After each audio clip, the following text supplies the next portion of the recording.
This character's lore dump was specifically requested by a follower on TikTok. So let's get into it. Ajani Goldmane was born on the plane of Naya, which in itself is actually just a fifth of the major plane Alara. Now, he's not just the only Goldmane. After all, he does have a brother, Jazal, who is his older brother, who he longs to be just like him. He is the top, he is the creme de la creme. Until, of course, one day everything goes wrong and Jazal, the creme de la creme brother, who leads these Leonin people, dies. And it was all a double cross, and now Ajani gains access to red mana, and dare I say, the coolest of ultimates. Don't get too excited, this is the only time he is a red planeswalker. But the actual lore about the whole plane for Alara, because Ajani is the main character for this, he's actually trying to stop... I mean, he stumbles across it by accident, more or less, really, at least the way it's written, into the big plan. The plan was for Jazal to die, but Nicol Bolas wasn't accounting for his younger brother, Ajani, to have soul magic, which is depicted here in a very glorious last stand. I mean, Ajani's last stand. And right there, that avatar token is actually just Ajani ripping out part of Nicol Bolas's soul and banishing him from the plane of Alara. So even though Nicol Bolas did get his plan and Alara has been fused into one plane again, Ajani got the last laugh and made it so that Nicol Bolas couldn't do any damage to his plane. Now, of course, since that happens, Naya is all of a sudden having to meet 4 brand new planes all alongside it, but Ajani gets along well with the Knights of Bant, and Naya and Bant can kind of have a bit of a working relationship, and he's now the caller of the Pride. While he is not there on Naya, everyone of the Leonin Pride knows Ajani's name now. He's not the gross white fur lion because white fur is bad in the environment. He is a leader. He's a wise cat man, for sure. And honestly, look at these abilities. All these abilities have been buffing everybody, has been making more cats. I love it. But this is the last time he is a main character. Because from here, Wizards of the Coast has decided that he is a best supporting role. Best as a support. Because all of his abilities do grant good support. It's okay, though, because the main character taking over, while Ajani is here to mentor the hero Elspeth, he was a side character only there to give Elspeth encouragement again, because Elspeth had to leave the plane of Bant. It was weird. I don't get it. But he was there to inspire her once more, and when he watched her die, he didn't like it, and unfortunately, while he couldn't stay on Theros, his welcome, his presence, he is again shown as the epitome of the wise old veteran warrior.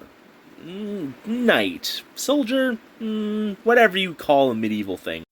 And it is depicted as well that he is still like a wise counselor. He is again shown at the end of Theros to be a cat man. Look at him. Even though I do think the whole this alt is not as cool. Like this alt is just better, right? I mean, I prefer emblems. But this art specifically is to show that he has Elspeth's cape as a reminder of his friend, because he is the wisest and coolest of catmen. Ajani Unyielding, though, is a step up because he is now white-green still, and he's more stepping up in, again, a minor supporting role, but this time, this is when he joins the Gatewatch on Kaladesh. Specifically, he's on Kaladesh to kind of just chill, I guess? Not exactly. He's there helping the Resistance against the Evil Council because he has suspicions. Those suspicions do turn out to be correct. It was all Tezzeret's fault, as most things kinda are.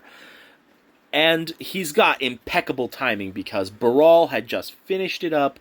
He had locked everyone away, but he wasn't counting on a valiant protector to break out Chandra and Liliana and Chandra's mom from prison, because unjust imprisonment is not cool.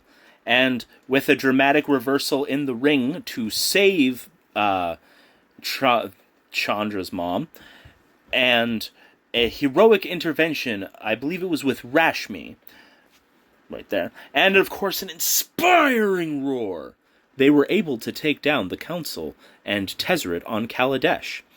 Now, at this point, Ajani does something interesting.